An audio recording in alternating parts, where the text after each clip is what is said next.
Like without pizza or like a fancy venue, only the core community members really showed up. We've actually have still like core community members from like 10 years ago. And I think like that really shows that like long-term commitment. We also wanted like flexibility, like for like limited time and domain expertise to really prevent like voter apathy. And I think it's important to keep them in mind so it doesn't lead to like burnout of people feeling like, oh my God, I thought this community was this genuine, but then I tried and it was just like a whole big covered rug pull scheme. What is the role that culture plays when it comes to actualizing these technical mechanisms? Culture is everything. I mean, obviously blockchains are trustless systems, but really like they're tools that can allow us to trust each other more. Hello, and this is Governance Futures. And this is a very special episode because we spent this season asking how governance can evolve from DAOs, institutions, and our everyday lives. And this is our final episode featuring Anke Liu. Eugene, how did you feel after our conversation, and what are your thoughts as this is the closing episode for our season 1? Yeah, first off, it's just been so much fun, getting to do this one season and the variety of conversations that we've had, ranging from more theoretical to folks who are much more focused on the industry side. And, I feel like this conversation with Anke got to touch on both of those sides, where, some of the focus of the conversation was around this neural quorum governance model that they use within SDF or Stellar Development Fund. And, that was developed in conjunction with the BlockScience crew. So it definitely has some, academic and research flavor to it. I remember the first time I read through it, it definitely felt complex, like a proper researched idea in a positive sense. And yeah, I'm just glad we got to talk to Anke about it and highlight some of their work because, I do think what she and the team over at SDF have done has been tremendously impressive in terms of how they structure the flow and journey for grantees, how they actually have this, neural quorum governance system in place, and they continue to iterate on it. And I think it just shows a deep commitment to decentralization and community involvement. It's really encouraging to see also in, given the specific trends of this year. So yeah, I really enjoyed the conversation, and this felt like such a good and neat placeholder for the end of season 1 as we go off into brainstorming and kind of figuring out exactly what we're going to do with season 2. So yeah, I guess Jamila, how did you feel about the conversation? And yeah, would be good to hear some of your thoughts as we start thinking about the future of Gov Futures beyond our first season. Yeah, I agree. It was great to hear about Neural Quorum Governance, governance framework I haven't heard, or the model I didn't quite was familiar before. And it was, as you said, very interesting to also hear some of the updates from Stellar ecosystem. So if you're interested, I definitely suggest you to listen to this episode. And I think even just outside the Stellar ecosystem and some of the updates, it was great to hear Anke's points on decentralization, or, we even touched on topics of privacy and how to make sure that how do we balance privacy and transparency in our space. I think this episode will be very interesting to everyone who cares about governance. And I also wanted to take a moment to say a huge thank you to everyone who's been listening, thinking with us. And it's been so great to have all those people who have joined as guests and all the people who have joined as listeners. And I'm very excited what's the second season is going to be like. So yes, so many ideas that we have, and I hopefully will be able to, to realize them. So yeah, I'm very happy, very grateful, excited as ever. And before we announce any of the ideas regarding second season, here's to the episode with Anke. Hello, Anke. Thank you so much for joining us today. Let me just go straight with my first question. What is that initially drew you to the topic of community? And how did you end up in blockchain? That would be really cool to know. Yeah, no, it's an interesting story actually. I kind of fell into it. So like when COVID hit in 2020, I guess that's already like 5-6 years ago. It's just kind of crazy. I started organizing virtual events so we could still engage with our community and kind of get feedback. And what really like jumped out to me was that like without pizza or like a fancy venue, like only the core community members really showed up, and they become kind of like the ethos of your ecosystem. And so like these really are the people who are in it for the long term, for the long ride, really, and that really matters. And so they're not like grifters looking for like a quick grant; they're in it to the end. And seeing that really made me realize and made me figure out like better ways to kind of support them and also give them a real say in how things are decided. And that's when I also realized I really like to enjoy. I really enjoy designing systems, and so communities really form everywhere. So they can form by circumstance or by location or by faith or mission, and it's really powerful to kind of see what a collective can do versus like any entity or any one individual. And the network effects are real. And so that's when I decided this is actually really interesting direction to go into. And what is, to your trained eye, what are those red flags that you can just quickly identify when you see this community doesn't seem like very genuine, or there's like potentially like so many grifters? What is those things that you're like, this is the checklist, this doesn't feel like it's gonna actually form into an actual community that cares? Yeah, I mean, you see it with certain like incentive and grant programs, right? If they're only like around for like that period of time or only around for, let's say, when the token price is really active, but then leave right after. And you can actually see that also like on chain. And in like certain like products, if you see kind of their usage bases and like their monthly active addresses like suddenly like significantly drops, you can see that this community is not very sticky, right? By the numbers. And but when you see like communities that have like very steady kind of growth, like even like throughout bear markets or throughout any type of like situations that happen and people really stick around, that's when you know like these are like really like sticky community members. They're in it for the long term and not just for uh I guess like not just grifters. Yeah. That's great. Because it's, I think, equally important to community organizers, managers, or people who want to start a DAO, but also people who just want to be participants and they're looking for that community. So I think it's very important to have some of those things, like make sure that those are the obvious red flags. And I think it's important to keep them in mind so it doesn't lead to like a burnout of people feeling like, oh my God, I thought this community was this genuine, but then I tried and it was just like a whole big covered rug pull scheme.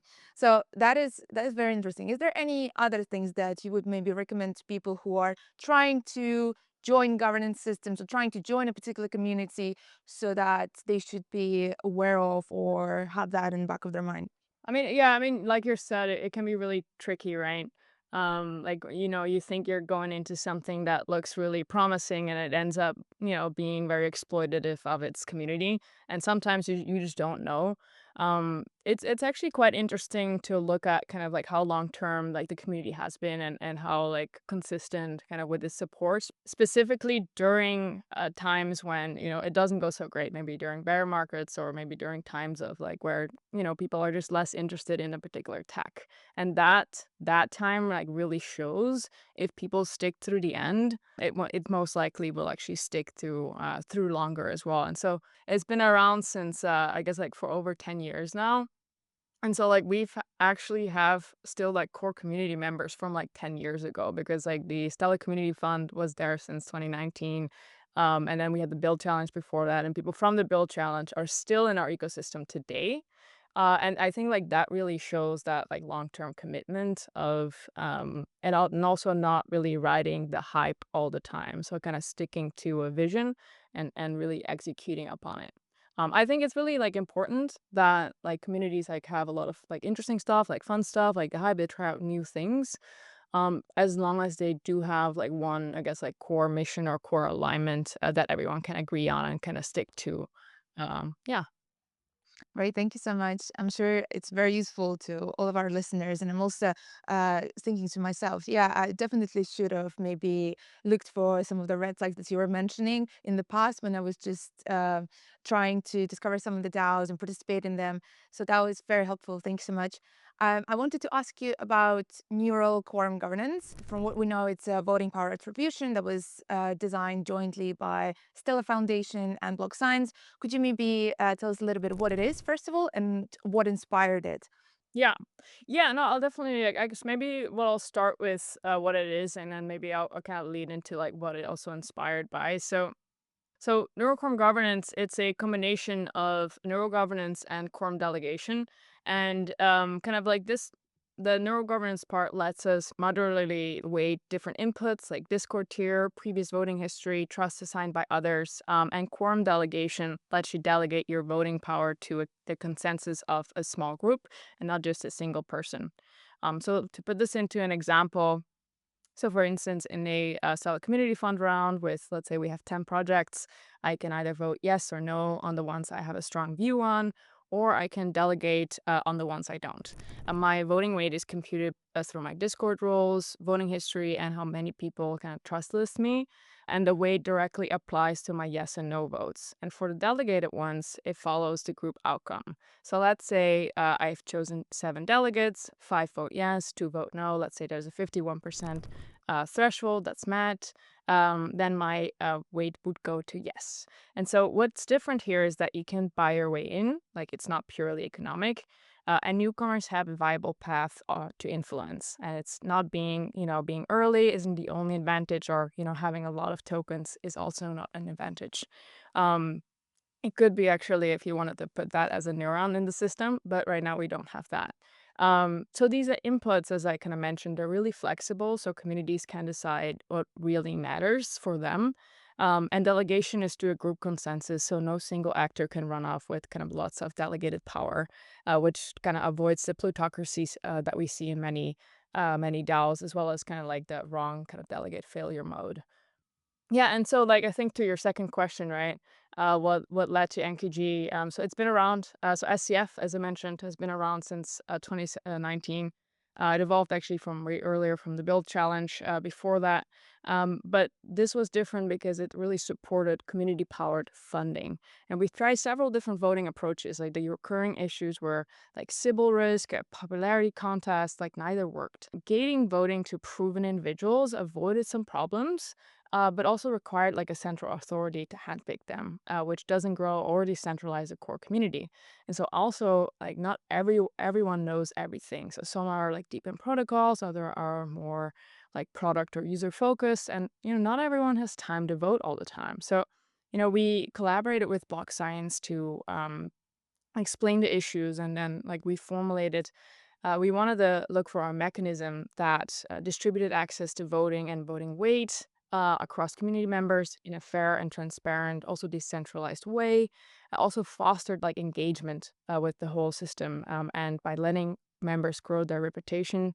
We also wanted like flexibility, like for like limited time and domain expertise to really prevent like voter apathy, which we have seen in our voting system, and then our previous voting system, and then also other systems, and keep an accessible path for newcomers. Um, and then finally, we really wanted it to be somewhat novel and also like be very close to the Stellar ecosystem. So we wanted it to also take some inspiration in one way or form from Stellar's trust-based consensus as well, which worked out actually really nicely in the quorum delegation elements. Yeah. Yeah. Have you seen, I guess, like, this is a two-way street, so maybe have you seen something, like, similar to it, or, like, what inspires you? Yeah, something that inspired you, when I explained that? Yeah, I mean, I'm excited to kind of dig into the specifics of it, especially talking about what it was like actually getting rolled out and hearing a little more about that experience. I think that there are maybe different aspects of it used, but I haven't heard of kind of the exact model that y'all have created within SCF used elsewhere. I think the delegating the decision making, I think we see versions of that in a lot of ecosystems, though. Interestingly, I was chatting with one group the day before we're recording that's going to be launching a DAO soon. And they explicitly said, like, we don't want delegated governance. It's going to be like, not only do you have to actually own the tokens, but you need to stake a subset of your tokens. So I think like that's one interesting design area is, what does the specific of delegations or staking look like? And I think this ethos that you're getting out of this kind of larger community involvement, I mean, the only example that really comes to mind where I've heard it successfully done consistently over time is with Cardano and their review model within the Catalyst program specifically. I know Chris Baird and team there took a lot of time to specifically design it in a way where, the community wanted to be involved in the review and the keeping accountable and making sure milestones are being met. And, they found a mechanism to enable that. But yeah, I haven't heard of a group kind of putting all these pieces together. I guess before I follow up with my next question, Jamila, I don't know, any other reflections or reactions to that? No, I haven't heard of anything quite just like this, honestly. Obviously, some of the issues that I think this governance mechanism is trying to solve, and just based on previous conversations we had with our guests, there's different approaches to solve, like, it seems like the same issues. So, very curious, and it seems like so much effort has been put into that. So I'm curious to learn more. But no, that's definitely not something that I've experienced or come across before. And so to dive a little deeper into NQG and specifically how what it actually looks like so that we keep it less theoretical and more actualized and practical in that sense. So day one when you launch the program, right, I guess the governance surface relates to the funding decisions of SCF, right? Is it the selection of projects to get funded or is it something post funding? So I guess just to help clarify, what was the initial governance surface? Yeah, I mean, mostly actually I mean, it's actually changed. We have a whole like history section on the Stellar Community Fund handbook that you can kind of read through. I will update it after this podcast as well because I'm in process of updating a lot of documentation. So by the time this comes out, it will be fully up to date. So you can kind of see like what things we have tried and kind of like how panel and how community vote has run to date. But specifically, like the community has been like involved in every single part of the decision kind of making. So like in panel review, we have definitely different ways. So it's not community vote all the way because community vote can be a bit inefficient sometimes and doesn't usually kind of tell, the specifics or the reasoning why they vote sometimes, right? So like it's really important that you kind of separate that, and we have different like filtering mechanisms. So we have like initial eligibility review that's usually done by just like to double check, make sure that there's nothing like I don't know, empty submissions or things like that that are very obviously not meeting the eligibility criteria. And the Then like the community is submission. already involved in that initial review? That's like the pre-panel review. So like that's kind of taking care of things that like aren't fully filled out or like they're, like empty submissions, things like that. And then like but most of the submissions like they go through our panel review, which is there are several community reviewers that we kind of like appoint and they sign up for that and then they also it's different per category because these are usually like also the delegates that will be delegated to in the community vote section. And so they review all the submissions pretty thoroughly. And actually in SDF, we have a two-step process. So they come in through an abstract review where we kind of review the project itself. Mm. And if it looks good, is asked to submit like a more deeper submission and technical architecture, which has avoided some of the, I guess, extra work, needed to be done by projects that just don't meet the eligibility criteria. And those submissions are also reviewed by that same panel before they go to community vote so that they can kind of add some comments to the submission and then when they come into community vote, that's when that process that I just described comes in, where you can either, well, there's different tiers in SCF, so you can become a Pathfinder or a Navigator or a pilot, and so it's actually like and there's no like central authority that like decides that. It's based upon if you meet the criteria, which can be met automatically, which is pretty exciting kind of like feature that we put in. And the navigators, kind of the top two levels, can actually actively vote, and then like the top level can actually choose to delegate if they want to, or choose to be a delegate if they want to. But all levels can kind of delegate. Yes, and so like that's when that kind of system that I just described goes into play, and then we have our final kind of tally, Mm. and then usually like where we can very clearly see, and this is all public by the way on the handbook, the top kind of the top yeses that people felt really strongly about, and kind of was emphasized by that delegation process, and then obviously like the ones that people didn't feel very strong about, and then there's usually like a little middle section that we have that are kind of like a bit more to be discussed because there might be mixed votes, and then usually like we bring those back to the delegates and say, hey, like these seem like the yeses, these seem like the nos, these seem like the to be discussed proposals. What do you think? You want to give any kind of clarity on why, like voted this way or that way, and then we usually like figure out like where projects should go. um yeah, because like, what's really meant, this is not like meant for to be, selecting favorites. What it's really meant for is to approve great builders that can move the ecosystem forward. So we have this like semi-deterministic, yeah, way of voting currently. That's really cool. So one thing to clarify, when you say panel, is that selected by yourself or your team? Is that just random selection from the community? Kind of how does the panel actually come together? Yeah, the panel that initially kind of like selects the abstracts and reviews the submissions, right? Yes. So they are actually the delegates. So delegates actually they can be that's like the highest kind of tier in SCF that you can get. So they're part of the pilots, but because obviously this requires a bit of time, they are being like compensated, of course. But like people need to have the time to be able to do that. So they usually what will happen is that every quarter we have kind of a delegate selection vote, and so like people nominate themselves to be a delegate, and then we actually like run just one round for people to actually delegate to people, and then depending also like on like the needs that we usually have. So for applications we have a bit more because we have more applications, so we need a bit more support. But we usually like either select kind of the top like six, or like if we need more, like we decide for like top eight. And recent rounds we needed so many many more people, like we've just let them all in Mm, because like it makes sense for us. yeah. So that it's a that in of itself is also a community voted process. Yeah. Interesting. And so it sounds like for those delegates, it's a quarterly commitment if you get kind of brought into that, right? And so how does undelegating work? I know one of the challenges in a lot of delegated systems is that if a bunch of people delegate it to me and then I just kind of, go just hang out and do nothing for the next year, like unless the voters come and take the votes away from me, they're kind of stuck with me still kind of having that dead power now in the system. Yeah, I mean, and that's really dangerous, right? Because Yes. like that's when you don't have full community sentiment, and so we want to make sure that like every delegate who nominates themselves for the quarter actually actively votes and actively Mm, reviews and actively is involved in the process, and that's very important because they carry. Well, obviously in quorum delegation, you don't actually have carry other people's voting weight, but the consensus from the group that you are a part of does carry that. And so like if people don't vote, like the consensus can be made, and so their delegated vote will result in abstain.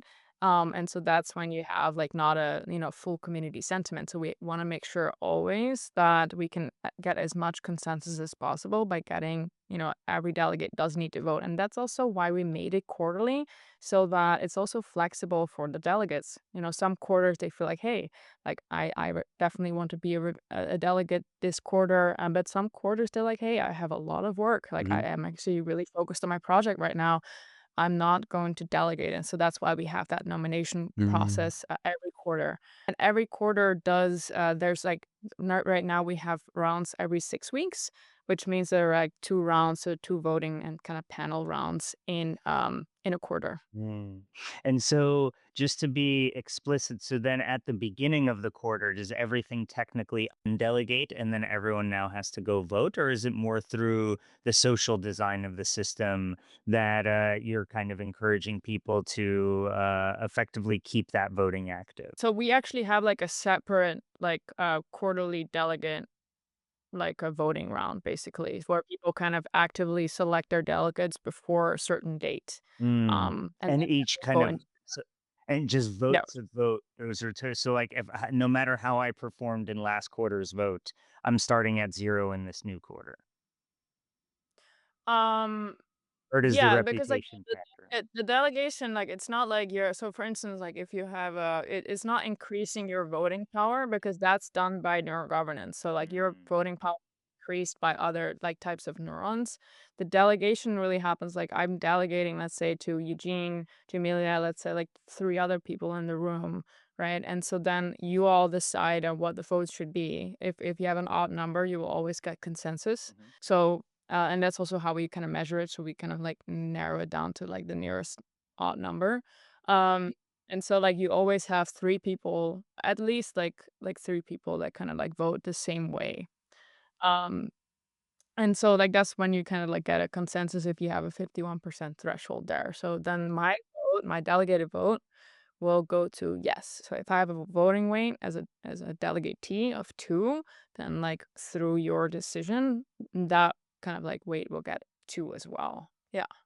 Got it. Yeah. So it's actually like each individual still like votes. Yeah. It just like how the vote is decided is different. Interesting. And so because if these kind of votes are happening on a quarterly basis and you walked us through the cycle of the breakdown of the clear majority yeses and the ones that need more discussion and the nos, what is the typical timing of those cycles? Is that the 6-week cycle that you mentioned? Yes, but usually like the 6 weeks, so there's 6 weeks. So submission is typically like always open. But it just like closes every 6 weeks. And then we kind of initiate this cycle of abstract review, then submission review, then we have the community vote.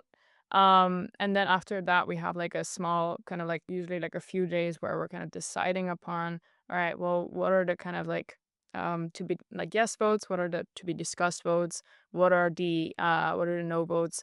It's just because I mean, that we have like some mechanisms now over time we've really evolved. Like, well, usually if like X percentage, like let's say above like 75%, looks really good. And then we have about maybe below 50% that might not like, have too much community sentiment.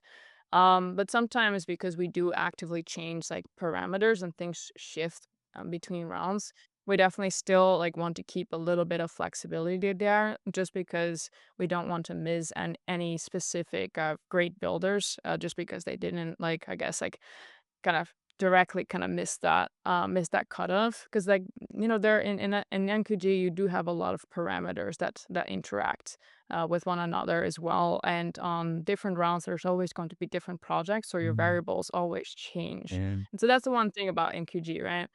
So you definitely want to be aware of that. But over time we do like, I mean, it's been around for 2 years now, and it's um we implemented it in October 23 and have iterated this for 2 years based on community feedback. Today, like it has helped award over $30 million in XLM to nearly like 450 like in tools like infrastructure, protocols, applications. I think like in the entire like store-bought ecosystem that kicked off, like the Stellar smart contracts ecosystem kicked off in early 2024 and has largely like rooted their development in SCF. So, not all project made it, but we do fund like key builders that are now the cornerstones and are part of SCF's governance. Um, yeah, and so and that are now also even like submitting new proposals to change the core tech or like run validators. So like it's really important that we do keep doing that, while kind of keeping an eye on how the tech evolves. But it has evolved a lot, actually. Um, yeah, recently, actually, it was interesting. I guess I'll just ramble. Please, please. I was going to ask, tell us about those evolutions. Yeah, please.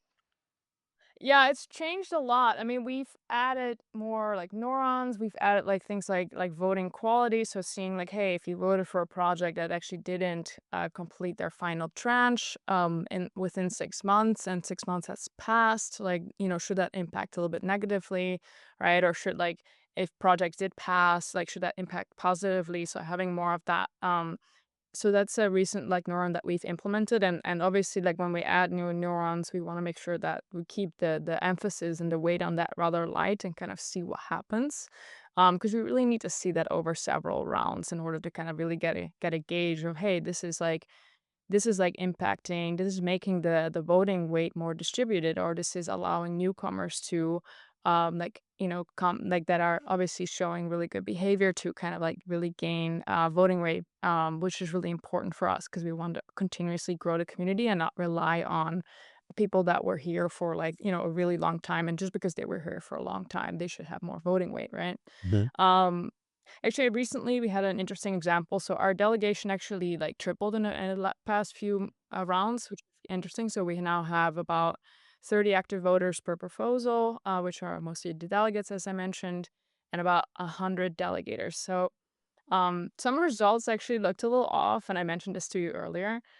So like we dug in and we actually found a small bug that only surfaced with like more emphasis on delegation, and so we fixed it. And so it's really interesting to kind of see different kind of changes that the mechanism like this is being exposed to, can actually like move it further.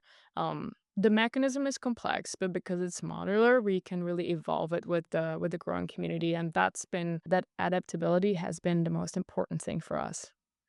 Got it. It's interesting because in 2023, as you said, when NKG was deployed, SCF was presented with the community like wish list for Stellar Community Fund voting mechanism wish list. And some of the things that were mentioned there for that to be scalable, effective, fair, transparent, and private, flexible, and modular, innovative, all those things. So I was just curious, how do you think now, 2 years later, where are those areas where you feel like you've succeeded? And maybe the fact that you mentioned that recently you had this like spike and increase of delegates, or maybe some of the areas that you think still needs a little bit of work or something that you're actively working. So I'm curious to hear your insights on that. Yeah, that's really interesting. Yeah, I mean those, and ironically, like we came up with those like years ago, but they still really hold true. I think like that one really worked because like it has been really effective. And obviously it's been impactful because we've awarded nearly like $30 million in XLM to like 450 like projects to it. I think like fair and equitable is really interesting, because I've recently actually dug into that because it does really touch upon like how decentralized a mechanism is, or how like kind of it touches on two things really. It touches upon like how like voting weight is distributed, and then it also touches upon how, like, for instance, like if it's like the accessibility piece, so if like newcomers can join. So for the first one, it's actually quite interesting because I've been digging into this a little bit, and there's something like I guess there's a few measurements that you can actually like measure like what the difference, the kind of relative differences between different voters and like voting weight, and actually like there's the different like indexes. The one that I recently used is the Theil index.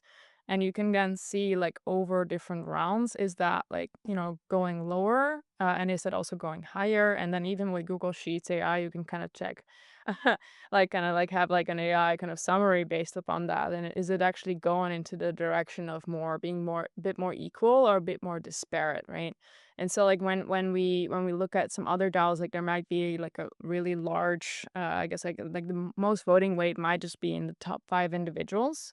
And that's not really what we want to see. We want to see a bit more. Obviously, we want to see like a nice like curve, like of people like actually being able to kind of like over time gain voting power. But we don't want to see a lot of voting power very concentrated in the top five voters. And so that's exactly kind of what we've achieved now with SCF, especially now that there have been more, like the more like people who delegate also really helps distributing that voting weight and kind of lower the Theil index. So that is something that we've definitely achieved. In terms of the other part, for newcomers to join, I think that's like generally quite difficult within most governance systems because like in my ideal view, we have this semi pertinent, I think that's the right word, semi pertinent kind of system where people can, if they show good behavior, if they show good contributions, they can actually gain voting power automatically without a central authority like kind of like unlocking that for them. And so I think this is where we've made like really good strides towards. So right now you can become verified. It's pretty easy. You kind of like log in with Discord and kind of checks, hey, like, are you GitHub? We might add some kind of like proof of human, just to prevent any kind of potential Sybil attacks happening. Though thus far that hasn't really happened because there's not too much incentive for. But and then they can kind of go to Pathfinder, and they can actually like learn about Stellar and prove that they learned about Stellar. And there's this like thing called Stellar Quest where people can do that, automatically kind of complete the challenges, or become kind of a project. So it kind of checks the Discord roles.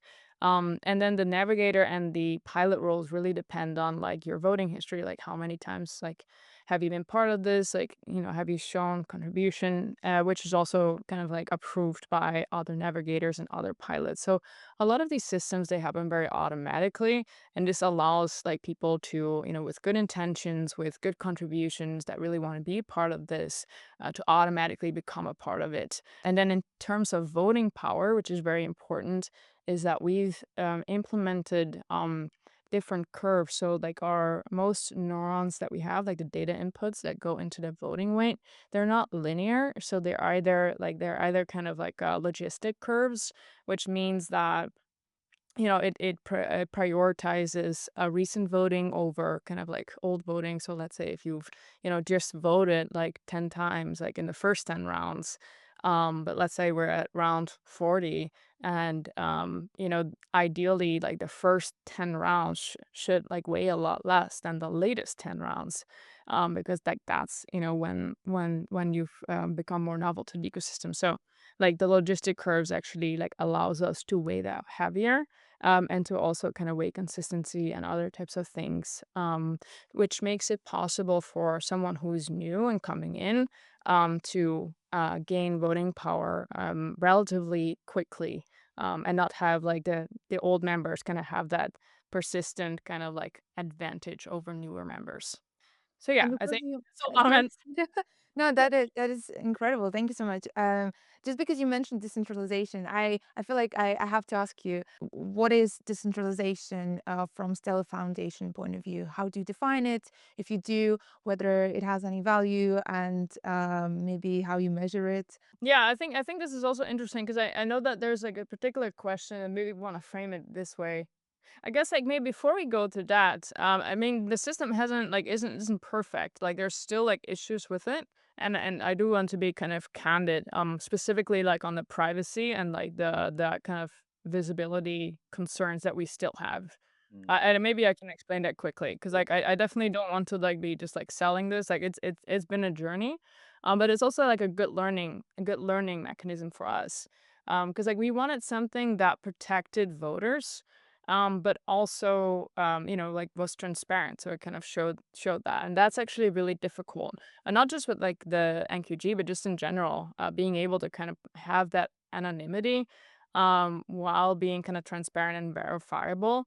Like we're actively working to kind of make the kind of results like more verifiable. And soon we'll also have by the time this comes out, we'll have like a page, where automatically it kind of derives from the contract results, so you can actually verify that these are the exact result that the contract keeps out. But a lot of the neurons, like the data inputs themselves, we have to keep them off chain in order to protect that user privacy. And we're like looking into like ZK very soon, because I think there's a lot of exciting developments happening there. But there's a lot of trade-offs between privacy versus transparency, and then also the level of compute that this system takes. Like if you do it off chain, you pay a lot less than, for instance, like putting things on chain. So you want to be pretty careful with, what you like how you present the data and how you interact with people. So that's still a challenge until today, but hopefully something that we can address in 2026. And then maybe on the decentralization piece, I guess, I mean, maybe like it would be good for this to be also like a question towards you. Have you seen that like privacy, maybe like transparency dilemma with other ecosystems or other DAOs as well? In short, very much so. Yeah, I mean, I both in terms of DAOs, and I just feel like it's a tension around Web3, right? It feels like one of the big trends this year is just more institutional adoption. Like everyone, their grandmother, as far as institutions are concerned, is launching a stable coin at the moment, right? With like Tempo being launched and like all these other like huge initiatives from players that even a year or two ago seemed unlikely to be stepping into Web3. So yeah, I think from that perspective, I mean, when I first when I went down the blockchain rabbit hole, it was kind of late 2015, early 2016. And that felt like peak, banks and those kind of financial institutions debating whether or not they should use a blockchain, not really getting what it is, in my opinion. And it kind of, that was when R3 came up, and that was when there was this big push within Hyperledger to have a private blockchain and all these things that I feel like the general consensus got of like, if you just want a different type of private database, just blockchains are not your best database structure for that. Um, Yep. and, we've just had like loops and iterations of that over time. So some of it still feels like it comes back to that. And I guess some of the advances in ZK seem to be making more of those institutional players more comfortable. I know your question was specifically around DAOs. So there, I feel like it really comes down to the culture. That like if you just have super privacy minded culture, you might be willing to make those trade-offs on the transparency side because you get the importance of privacy. But I don't, I would not label most communities as privacy first. I do think at this day and age, if I just had to like broad strokes guesstimate, I would assume that the vast majority are transparency first over privacy first, of taking that kind of dichotomy, and that they will always lean towards like, no, I want every penny and every minor thought around the thing, as opposed to I want you preserving my identity in any kind of way in terms of like unintentionally leaking information. I guess maybe Maker is an exception because they are, to my knowledge, the only large DAO, or Sky now, excuse me. Um, but they are the only large DAO with like private delegates, where like the Yeah. delegates, the gov facilitators, they are intentionally, their identities are not disclosed because they don't want backroom deals. And if I don't know that either one of you two is the top delegate in Maker or Sky, like how can I possibly come bother you in a private TG group or catch you at that conference or whatever. So yeah, I don't know, Jamila, have you seen any other kind of examples or anything else come to mind for you there? It's very interesting because I think it's a very hard topic, the privacy, transparency, and especially in our space. The first thought that I had in my mind, I remember back in the day, I was, I don't know, just organizing student club about blockchain and telling everybody how cool it is. And one of those things is that it's peer-to-peer networks. You don't have to know the opposing party, trustless system, which is it really trustless? Anyways, Yes. and I remember a friend of mine who was working in the economic investigation of economic crimes. He told me, it's like, you blockchain people are so funny because to me, investigating blockchain related, crypto related crimes is so much easier. So I don't know what privacy you're talking about, but he was talking to some of the group of the researchers saying that you guys are so much more exposed than you actually think you are. And obviously, everything being on chain doesn't help in that regard. But now I feel like nowadays, crypto Twitter is just booming. Everybody out of nowhere shifted their focus on privacy, or maybe it's just my feed and algorithms suggesting me this content. And I think that is incredibly important. And obviously, we all know, there's so many examples of people who actually got arrested for things that are just beyond their control, or for mere fact that they are being associated with certain projects. And I think my background is coming as a political dissident. For me, privacy and surveillance capitalism is something that is the reality for many of the people who live in the country I come from. And it bothers me greatly. And I'm thinking, thank God I was growing up during the times when there weren't internet or smartphones. And I cannot imagine, for example, filming my kid and putting their image online, but it's just so normalized. So I think privacy is definitely the topic that bothers me personally. And also in relation to our work. And sometimes when I do see people who try to and successfully actually combine both privacy and transparency, because we love to talk about transparency in our space, but are we actually transparent? Because there's so many, most of the decisions are actually being done behind the closed doors of like a group of people in the chats and Telegram chats or in the offsite or whatnot. And there is a big discrepancy between what we publicly put of, I don't know, what we do often and then what is actually happening. So as a researcher, for me, it's very hard sometimes to actually analyze publicly available data, because if I personally know people from particular projects, and sometimes there's a mismatch between things I'm reading and things I can actually use as a public source in my research, towards some of the things that I know, but I can't use that in my research. Sorry if it was a bit of a rant, but absolutely. And please, Anke, do tell us, how do you successfully combine both privacy and transparency? Because I feel like this is definitely a challenge that I see so many projects are struggling with. Well, we're also on the journey, right? Like we haven't solved it yet. I mean, it's very important for, I mean, similar to kind of MakerDAO's concern, I guess Sky, you mentioned, concerns. Like we want to protect the delegates, especially those who like, like really want to be involved in the process and are like really experts.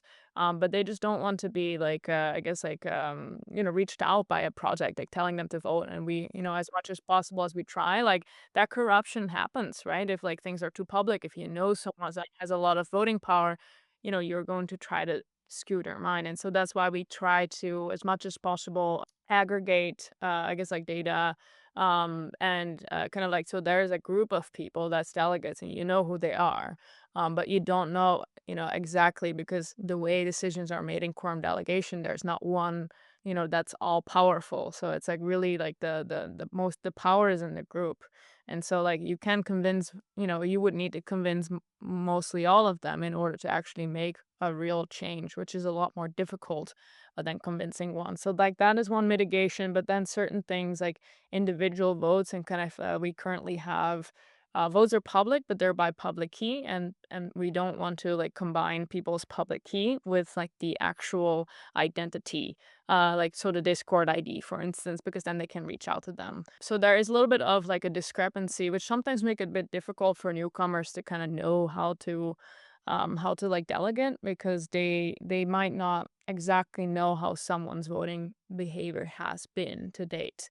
So that's something that like is still a challenge, because I would love to for make it a lot easier for newcomers coming into this space to like, not having to read through or be in the Discord for like, a while to kind of understand how these people kind of operate and how they kind of review and etc.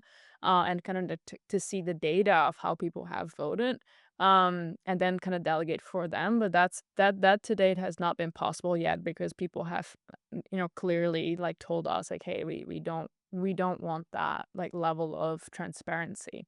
um and then there's obviously the verifiability of data, which will improve, which is currently being improved. But so far also because it's not non-deterministic, so like it's not a DAO, right? So the funds don't like automatically flow, and there's still like a human kind of like decision process on, hey, we use these results to signal community sentiment, and then with the delegates we make the final decision. That's kind of like, so that kind of like, that might also limit a bit more of that transparency there for funding, but we do publish everything. And I think that's the most important part, right? I think, because like private spaces and kind of like offsites and kind of like smaller groups and kind of like really allowing someone to say what they think that they want to say is really important. And sometimes like you do that out out there, like there's things that I don't want to say, even with my own company or even with my own team, right? Just because there might be consequences related to that. And so like sometimes like if you are like within a smaller group, or if you can say something anonymously, it can still help you, give your say, but definitely still kind of protect your privacy. I mean, privacy is now, is like, to your point, it's a lot more important now for everyone. I think also primarily because of institutional adoption, because banks and larger institutions, they require privacy. Sometimes, which is a little bit like, can be seen as against the ethos, but if it's verifiable, that's what the most important part. So that's why I think a lot of people, including kind of the Stellar ecosystem, is actively looking into enterprise grade privacy solutions to make that possible.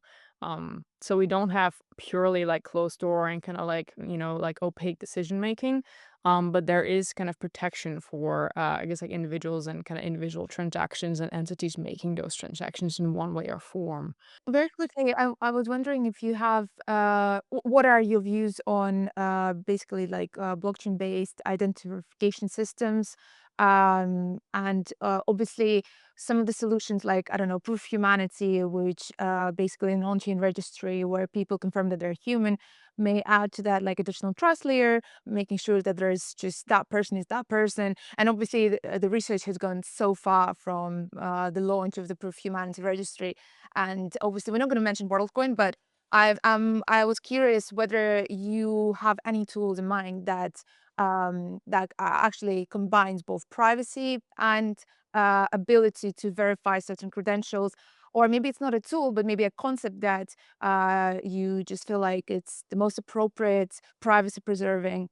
Yeah, I mean, this is the $1 million question, right? Like having something that can do this like in a very large scale. I like proof of humanity a lot, and we're actually looking to kind of like add a layer, something like that. And I also know there's self, but some layer like that into like a Neural Quorum Governance, just because as the system grows, like the, like Sybil attack or kind of like malicious attack, like the vulnerabilities become large, especially once we start to like like change some of the incentive layers. So like that kind of piece, that identity piece will become really important. Right now, we have an identity piece that's built on reputation. So like obviously it's built on effort. So like if you kind of really become part of it, you can kind of gain more reputation, and that works for the level of kind of like work that we have now. But yeah, especially if you start to have systems that have like direct incentives and where you have kind of direct um layers of like impacting certain funding decisions, like in an individual state where you can actually pull off an attack. That's really important. I would say though, and this is something maybe like I don't know if that's like worth for the podcast, but I think like having kind of that layer of individuality is really important. But then I think with the WorldCoin, I guess, example as well, they kind of literally have like people signing up and kind of like do the work for them. So, that layer of identity and kind of just proving that you're a unique person, isn't enough anymore. Um, but I think adding kind of that layer of like reputational contribution or kind of like proof that you're kind of have been in something for longer is really important. And I honestly would love to like really like find a great solution that can do both. Or I guess like we need to like collectively build it together. Um, yeah. Does that make sense? Yeah, I think so. And I know we're talking about kind of some of the technical elements and getting into the privacy, which I feel like is its own rabbit hole we could spend hours in. I did kind of to connect it back to where the conversation started and a few things that we've touched on. We're talking a lot of the technical and some mechanistic components, and you mentioned some of the specific like reputational elements of like integrate with Discord and GitHub and be able to see their previous activity and add the neurons so that it's weighted in an appropriate way that for recency bias as opposed to just anything over time. And um, the other side of the conversation that we're not touching on that relates to all that feels like culture that plays a really important part. And I guess I'd love to have your view, whether you want to talk about it specifically in the context of Stellar and NQG rolling out in the way things have developed at the Stellar Development Fund, or just more broadly. When we're thinking of these kind of governance systems, right? Whether they're funding focused, whether it's a broad, more open ended governance system, what is the role that culture plays when it comes to actualizing these technical mechanisms, that it comes to figuring out that balance of privacy versus transparency, that it comes to kind of letting all of these things actually kind of click into place and feel alive in a system. Yeah, would love to just hear kind of how you think about that. Oh, culture is everything, right? Like it's that like you have to have that existing kind of level I mean, obviously blockchains are trustless systems, but really like they're tools that can allow us to trust each other more, right? And that's what the mechanisms are. That's what kind of governance mechanisms are. They're tools that help us kind of make verifiable and trusted decisions. But it does come from a strong culture of trust. And that's kind of been really important when developing your quorum governance. Also because it's an experimental mechanism. It can be a bit complex. It takes a lot of explanation and kind of like people understanding, oh, but if I do this, how will it impact, my voting weight? Or if I kind of like, like delegate to less people, how will that make a change if I delegate to more people? So it's like really like working with and making yeah, creating kind of like a mechanism that works and adapting it with the community. And that requires a strong culture of trust, of trusting one another, of trusting kind of like the system. And that's been really important as we've evolved within SCF, and also just generally with the mechanism. Yeah, because they really need people who really believe in the ecosystem and who really want to move it forward. And believe in also that ethos. And specifically with Stellar, I mean, SDF has a mission to create equitable access to a global financial system. And so that allows us to fund kind of projects from all over the world who are just like looking exactly to do that, to create more access. And creating access, it's not necessarily like lucrative from the start. Like it's a lot of hard work. It's a lot of kind of figuring out like what the actual issues are, kind of what the root issues are, kind of how to solve that, working with the governments, working with regulation. Sometimes I guess like you have to taking a few steps back to like take a step forward. And that takes a lot of effort. And I think a lot of the community itself within Stellar has really like weathered through that, and it's also very understanding and very kind to one another, and is very collaborative in that sense because they know how difficult it is to like launch these solutions. But once they're launched, and kind of like that's where, and I think like a lot of the reviewers also got kind of a lot of energy from, is to kind of see those projects that come alive and like solve issues and actually like do things that help real people. And so that ethos and that culture of like, hard work, contribution, trust, effort, but then seeing that access happening in the world has been pivotal to creating this mechanism that's based on reputation and trust, essentially. Yeah, and I also wanted to come back to what Jamila brought back earlier in terms of decentralization and how y'all kind of view it, and whether y'all have concrete metrics and it's down to that point, or it's more abstracted a layer and just more conceptually how you think of it. And I do think there's also the as you decentralize and grow, how do you maintain culture? But I guess to start just broadly, how do you think about the decentralization piece?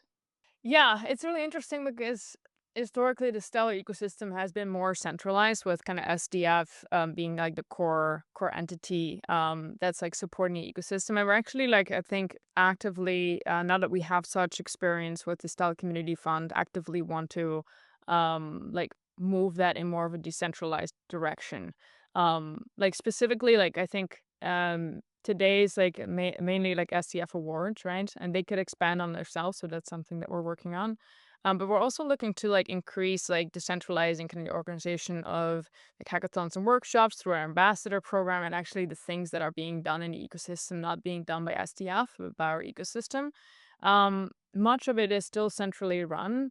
Obviously, not everything can go through like a public vote that can be super inefficient, but there's lots of room for transparency and for spinning out specific functions that could be community run.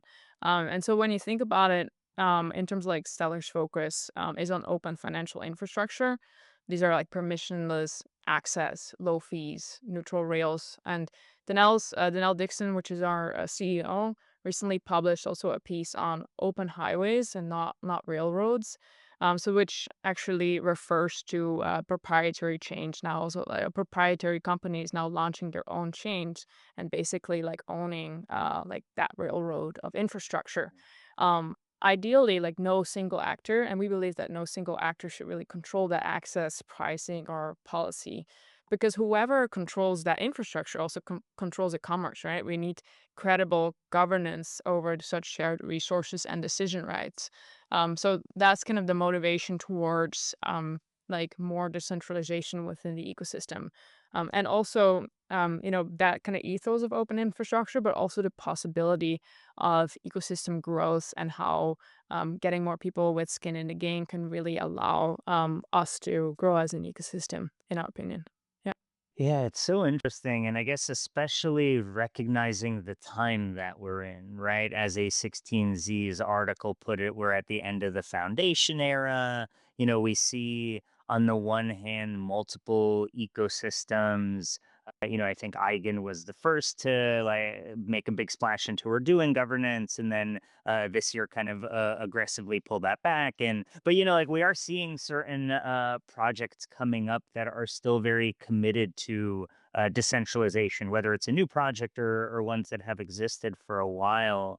And so I guess, how does this year change your thinking on the importance and reality of decentralization, right? Because I do think, as we talked about with maybe taking transparency as an example, I think that there should be a very clear and publicly acknowledged distinction between transparency, broad strokes, and functional transparency, right? Like I Yeah. can give you all the information in the world, but if you can't make sense of it, timelines that help you interact with the governance system, is that actually better than giving you less information, but in a way that you could functionally incorporate it into the governance system and your decisions and being part of it?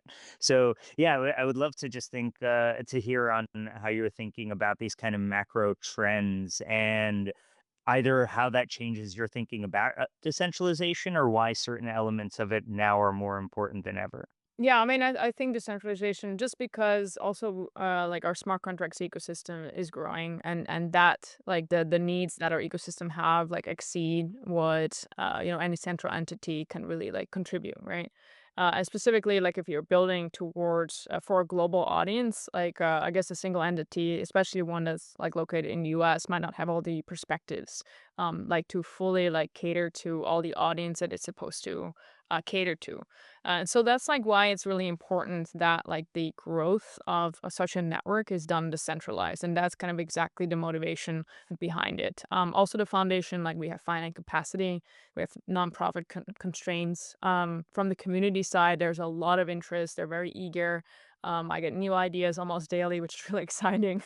And like for this open infrastructure to really thrive, decisions can't live within one entity. So we're actually running kind of a research project through the year end to align on kind of principles, also study like DAOs, like governance mechanism, incentive mechanisms, and kind of also wanting to propose a more decentralized and more like determinative allocation of treasury and funds and kind of like governance within the ecosystem, and really start from those first principles of openness. So yeah, that's what I'm pretty excited for the next year to kind of go in that direction and actually choose. And in terms of some of the things that you mentioned, I actually want to learn a bit more about what you meant by the transparency piece. Mm. Yeah. Yeah, I mean, thinking of one concrete example, there have been some communities that have said, hey, like, why don't we know how much person X is making versus person Y is making versus person Z is making on their team? Like, give us a level of information that, as has played out in some ecosystems, has increased noise, but has not actually helped make better decisions, increase culture, increase quality of like feeling of enjoyment of the system. And it doesn't seem to be leading to any positive element. So, I think if we jump ahead 5, 10 years, when AI and agentic systems will be better, we can start kind of positing what a world looks like where I can just bombard you with information at all times, and that's fine because you have an active filtration system that you're tweaking, but we're not there yet. And so I feel like one of the biggest complaints from people when getting into DAOs is just like, I'm sorry, how many things do I have to read to catch up on what's Yeah. going on? Like, I can't just like listen to a podcast with the CEO for last quarter and just get like a rough gist. You need me to like work through your forums, read your white paper, get on like 12 chats and like all these things where it's like, I have a job. Like, this is meant to be a hobby. I can't just like do all these things. So I think also from that perspective on how we balance this important principle of transparency, right? Of the community should be able to hold those in power accountable for decisions getting made, with the fact that if I just bombard you, right, what we're seeing in many political systems internationally is just clog the system, clogs people attention, clog, like just bombard, bombard, bombard, and then make people question what the truth is. And then no one actually moves anywhere because everyone's just like paralyzed by indecision and cognitive overload. And yeah, just like how do we intentionally improve on this? That's where my thinking around this term of like functional transparency, right? The goal is to give you, the community members, power over those with centralized power and holding them accountable. And there needs to be a certain level of trust and leeway in both directions that in the short run, while we don't have agentic systems to navigate massive volumes of information effectively on the individual basis, there might need to be some trade-offs. And so that's where like opening the door to that discussion is where that distinction is meant to go. Yeah. No, I mean, and that's why, I mean, kind of how you highlighted it, like more transparency in a way, like transparency of everything is, is transparency of nothing in a sense. Because like if no one actually understands what's going on or can make a quick assessment, like you have also a complete opaque system that no one understands. And if I learned one thing also through Neural Quorum Governance and creating it is that simplicity and kind of being quick to understand something is key to actually getting kind of engagement. um like it's kind of crazy, like people don't really read, like at all, like they don't, like we see that in the submissions also, like, and I recently actually posted a Yeah. thread on I saw your AI tweet slop. on please Yes. stop giving us AI slop. I know, which is like really interesting because I didn't mean like AI, because I use AI every day, and I think it's amazing technology, and it but it shouldn't take over the creative process, and you should have like still some good sense of like what you think is true. And I found it most useful when you actually kind of like have your own kind of like have a really good sense of what you want to say, and then AI can actually help you say it in many different ways. Anyway, but many people don't use it that way, and that's fine. I just like my precious eyes get really, really tired from reading like the 100th AI kind of slop submission, and I was just like I was a little bit frustrated when I wrote that, and it got a lot of comments, but it's good, it's good for people to think about the stuff. Yeah. That But yeah, deeply in terms of like resonated with in over the summer we were hiring an intern and got like 200 plus applications, of which it felt like 150 were AI slop, and it was just so rough slogging through those. But anyway, sorry to interrupt there. No, exactly, because you know what? Like it's difficult because like you cannot immediately identify this is bad. So it takes you a longer time to identify that something's bad. You have a hunch, but you're not sure. And so you're looking for what kind of like is the issue. And so that actually causes extra effort. 'Cause like before, like you kind of like knew. Like it's like, oh, they didn't look into it. Great. And now it's like sort of right, but not really. Yeah. Anyway, and people like for these grant programs, they really should put in some effort because it sets the foundation for what they're going to do. And if they're having an AI do that, like when they actually start the work, they're like, hey, we can't actually do this. And then anyway, Yeah. you have this whole like kind of inefficiency happening. But yeah, on your point towards like transparency, I mean, I think this is really important. And it will be a continuous struggle. I mean, I think it's really important to kind of keep documentation and to have like these onboarding kind of methods and actively like onboard people.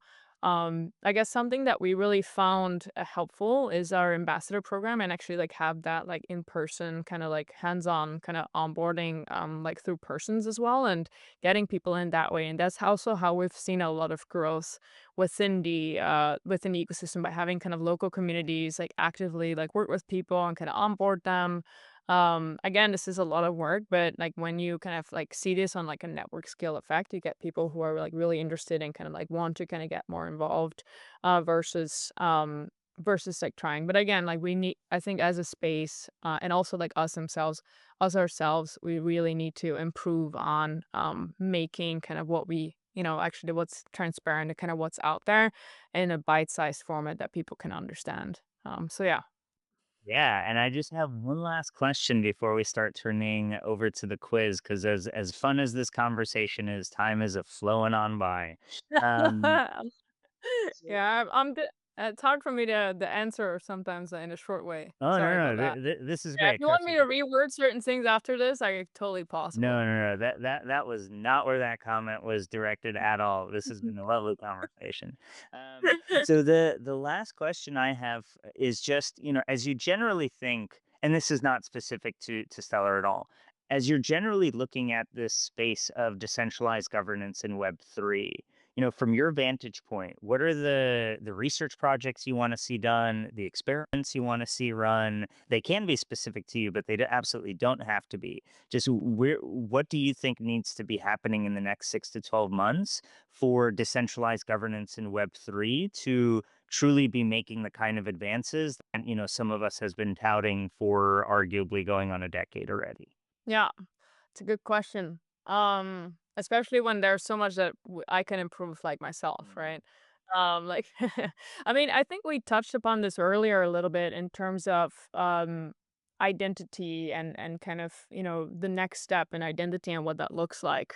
There's some really interesting kind of projects already, kind of like thinking towards this. I think there's like community graphs. There's like, I think some work, Trustless work is doing on this. But specifically, it's around adding that like reputation layer to like an identity and being able to use that cross community. So something like that would be really powerful because then we can actually have something like identity and reputation, not just in like one community, but can kind of like bridge that over to other communities. And I've seen some like initial kind of examples like working towards this, but it hasn't been adopted. I guess like industry wide. And so something like this would be really interesting to kind of have like a universal reputation layer that works still in context with like local communities. And especially I think in like the like EVM space, this would be really interesting because you have a lot of like similar you have delegates that are kind of like from multiple in multiple kind of ecosystems, and being able to like bridge over some of that reputation, but also really build up verifiable reputation in one ecosystem can be really helpful to verify and showcase, and then eventually use in kind of like more systems that can use that. For instance, like like access to kind of certain communities or certain products or certain things like that. So yeah, having that would be really really interesting. Great. Before we move to our quiz, is there anything that maybe we didn't mention that you want to make sure that we mention?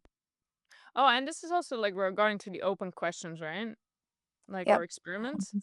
Um, yeah, I mean, I think another part, I mean, and this is sort of like an open question in governance in generally, is how to design incentives that really support governance work while preserving kind of intrinsic motivation and kind of pro-social or pro kind of like community behavior. I think that's, I mean, to Eugene's point of actually some DAOs like or like the transparency, like publishing people's like salaries and things like that.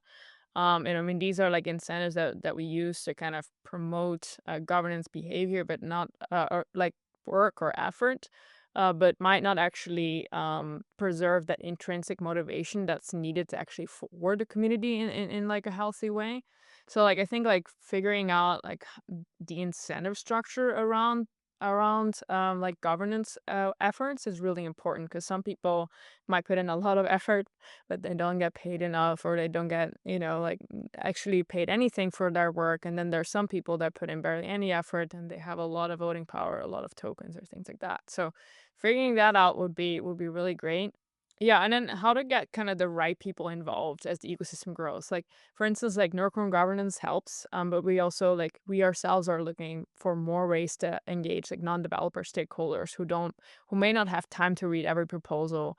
So making sure that like we have a very good distributed way of engaging like the right people for the right decisions is something that I mean we've been working towards, but also I would love to see in the ecosystem, in kind of other ecosystems.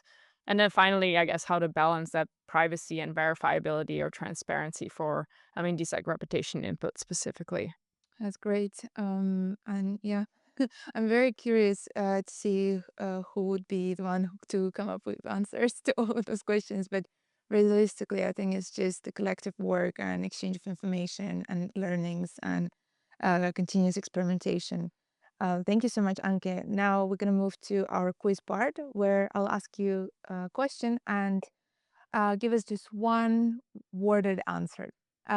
We know that it's hard actually because we tried it ourselves. Eugene and I we had one episode where we just like interviewing each other. It's very hard. So take all the time you need it. Absolutely no rush. The first question is, what is one value Stellar will never move away from? I'll have to go with, I think, access. And you Access can is, elaborate in that as well. Access. yeah, access and openness, like our openness, we can also choose that. Um, Yeah, access is like the most important value for the Stellar ecosystem, and it's literally in our mission, right? For of the foundation to create like equitable access to the global financial system. It's very important for us to have accessible infrastructure, so that anyone in the world can set up systems and not gatekeep that. So access is the most important value. I think I would say. What can't be tokenized? Just one thing, if you had to choose. I guess many things, but maybe the most important thing in your opinion that shouldn't be. Maybe even if it can be, but it shouldn't be tokenized. Culture, Mm. that's difficult. I mean, we're sort of like you can sort of tokenize trust. Well, not really, but there's ways to kind of like trust lists and things like that. There's ways to kind of like mimic it. But culture, this is so intricately connected to a community that of itself won't be able to be tokenized, I think. I think the next question is very similar, but what turns participation into alignment in your view? Effort. Yeah. You have to put in a lot of effort in order to kind of like verifiable effort in order to make sure that everyone's aligned. Yeah, this one's hard. I mean, I think there's many answers to it, but I'll go with effort. Yeah. Great. And our last question that we ask every guest: what is the future of governance in one word? I had some time to think about this because you mentioned it during Mm. our prep session, and I would go with plural, because as in like decision making, like I think like a plural in the sense of decision making being distributed in many centers or many ways to contribute, or multiple like safeguards as well. So it's easier to adapt individual pieces to evolving needs rather than change the whole thing. And this is really important because there's no such thing as a perfect system, but there's always a better solution as the time goes on. So as needs change, as people change more, governance at large really needs to adapt quicker as the world is moving fast. But like the larger like DAOs or like systems, like the larger any system really gets, like the more difficult it is to change the structure as so much like relies on it. And and as such, like these systems like tend to really be in a constant state of inefficiency and inefficacy to a certain extent. And it's often not because like people are incompetent, but they often try to make they try to really make it work. It's just that the system really inhibits like their work to become more efficient and effective, if it's just all one big thing. And so having kind of like these plural and like really modular systems will make it easier to evolve. They make it easier to try new things and assess regularly like whether something needs to be adjusted. And this will set the stage for a more adaptive governance future. Great. Thank you so much. It was an absolute pleasure. Thank you so much for coming and being a wonderful guest and sharing so much. And just, we still have to process it. I think I'm going to speak for myself, but I'm super excited to just see any research updates coming from Stellar. I'm wishing you best of luck and thank you again. Yeah, thanks again. Thanks for tuning in. The Governance Futures podcast is sponsored by the Scroll Foundation and produced by the governance team at the Foundation, Jamilya and Eugene Lebenthal. Any music and photos are attested in the episode description. Feel free to subscribe, leave a review, or share with a friend. Until next time.